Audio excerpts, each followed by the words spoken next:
Let's go Cleveland. All right, number 32, you see it right there. And I tell you, I thought the Browns were going to win this game. I'm predicting their first win, by the way, is going to be against the Cincinnati Bengals in Cleveland. That's my prediction, by the way.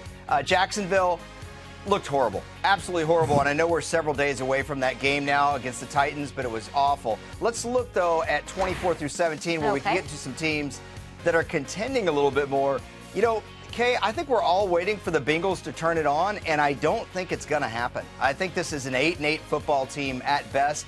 Of this batch of teams right here, I think the best shot for the playoffs probably lies with number 21 there, the Tennessee Titans. I do think they're as good as Houston. Maybe the Giants can make a run. They did beat Dallas earlier this year. Okay, 16 through 9.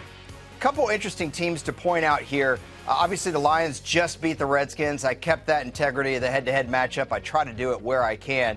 But Seattle, got to drop them. They miss Marshawn Lynch. Their offensive line isn't good enough to compensate for Kristen Michael being back there. And I let the Oakland Raiders into the top 10 despite 3,764 personal fouls and offsides calls. The Raiders deserve to be there. All right, 1 through 8. Oakland couldn't crack this group, and that's because there's a lot of good teams here. I think the thing that people are going to notice the most is Dallas up to number 2.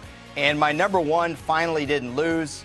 I don't know, guys, did I punish Minnesota too much, moving them 4 spots down? I don't think so. They look really dysfunctional on offense, although they did beat Green Bay earlier in the year. I didn't want to drop them too much, but they play like that again, I may drop them a lot farther. Now, they look dicey on both sides of the ball. I don't quite have a problem with that. Now, Michael Robinson's never done our Twitter reactions to your power rankings, but the entire time you were going through those panels, he was like, what? Seattle? What? Raiders? What? This isn't about you, Michael Robinson. No, it's not. About our Twitter people. But Elliott's one of my brothers, man. When I'm out in L.A., we talk all the time about this stuff, man. I got one question for you. Like, Kansas City, do you really think Kansas City is that good? I don't know that I think that Kansas City's that good, Mike Rob. By the way, it's good to see you over there. Good to see you look too, sharp. brother. I tell you, I think it's more about who's good behind them or who's better behind them. I mean, I think right now we have a couple of teams that are playing hot, and we have a whole slew of teams that could finish anywhere from 6-10 to 10-6. That's just what the NFL is this year. I call it Paul Tagliabue's vision of the league. It's parity, man. Hashtag parity. Vikings. But if you... Vikings at 6, hashtag GMFB. We've got some tweets here. Now, you did mention the Raiders, and you were going through those, and you said they belong here. They belong at 9. And Scott Baker doesn't agree with you. He says Raiders not in the top 8. Packers ahead of them? Come on. What do you got? Did you say Scott Bakula? Yeah, he was the he was the quarterback in Necessary Roughness, man. I love that. Paul Blake. The Raiders should be a little bit higher. I think maybe they should be above the Eagles.